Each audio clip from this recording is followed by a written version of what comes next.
Hey, High Point Church. It's time for another video log from me, Nick, your pastor, and so on. So let me say a couple things about the last week or week and a half. One, it's been kind of hard and long.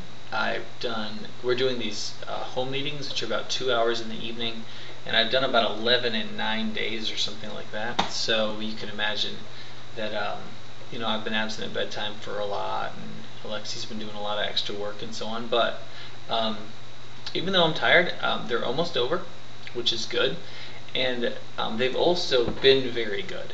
The attendance at these has been great. The only problem we've had attendance-wise is having too many people at some connection meetings. So it's been really good to see so many people come out. That's been fantastic. So thank you for signing up and coming. That's been great. The other thing that's been great about it is that there's been a lot of convergence in what people have said. I was kind of afraid that there'd be this sort of all over the mapness, since High Point Church used to be a church that's our identity really was that we did everything. And so I was very concerned that I'd come into these meetings and what I'd find was everybody was into everything, and then focusing our church was going to be all the more difficult because people were really stuck in all these little factions. And although people have their own particular tastes and their own particular ministries that they're excited about, a number of themes kept coming up again and again and again so far. And so that's been great. Things like focus on ABF, wanting strong Bible preaching, and those sorts of things have given me a lot to work with in terms of trying to understand where the church is and where we need to go. So that's been really cool. The last one thing that's come up again and again also has been slowing down sermon speeds and things like that. But one of the things we've discussed is how long should the worship service be?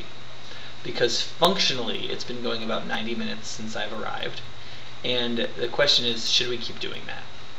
There's a couple of issues related to that. One is whatever we're going to do, we need to do, and it's got to be official because we're expecting the children's ministry to work with us. So if it's going to be 90 minutes, we have to decide it's 90 minutes. If it's going to be 75 minutes, we have to decide it's going to be 75 minutes and stick with that. The second thing is whatever we do, it still has to be conducive to having 2 services. Because I don't think it's going to be too long before we have 2 services.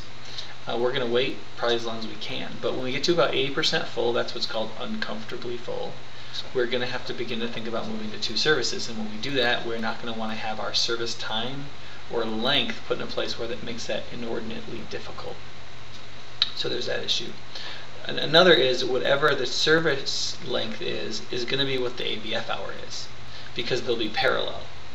So we can start out with a 90-minute service and an hour ABF. But when there's a new service, there will be 2 90-minute blocks. So there's questions like that as well that have to come up. So there's some organizational things. But what I'm hearing so far is people are cool with 90-minute services. If that's what we want to do, 85-minute services, that's fine. People are hungry for scripture, they're hungry for the Bible, they're hungry for prayer. They want a substantive church service. They don't want sermons that are just long to be long. But if you recognize that the difference between a 35-minute and a 45-minute sermon is 10 minutes of Bible teaching, a lot of people are saying, I want that 10 minutes of Bible teaching. And some people say, oh, is that really true? But it is true, because if you think in a talk or a sermon, you've got to have the introduction, you've got to have the conclusion, you've got to pique people's interests, and you've got to bring it together at the end. You've got to have your logical outline. You've got to have your basic scripture reading. You've got to have illustrations to reset people's attention spans every about 7 minutes or so, and to make clearer the sermonic points that you're making. So the stories and stuff are very important, and the humorous stuff keeps people involved mentally. So what ends up on the cutting room floor is 10 minutes of Bible teaching.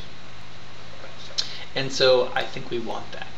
So it's not a done deal by any stretch of the imagination. We may go exactly back to what we were doing, but the elders are kind of debating that right now and thinking about the pros and cons in relationship to visitors, in relationship to building people spiritually, and its effect on the children's ministry and so on. So be praying for us, and do feel free to give feedback on it. Send me an email, tell me what you think, particularly if it's, well, both positive and negative, because we want to get true feedback across the board. So there's that. And then lastly, I just want to remind everybody again, welcome people, welcome people, welcome people. When people say the reason they're at High Point Church is because this church was friendly and loving towards them, they almost always tell the story of being welcomed by someone, but then that story goes on. They invited me to sit with them. They helped me take my kid down to the nursery. They remembered my name the next week. The difference is not they shook my hand and smiled at me. The difference is they showed friendship, not just friendliness. They invited me into their circle. They didn't just say it was okay that I was at their church. And I just want to encourage you very strongly. Hospitality, hospitality, hospitality, hospitality, hospitality. It's really important for us. Alright, I think that's all for right now.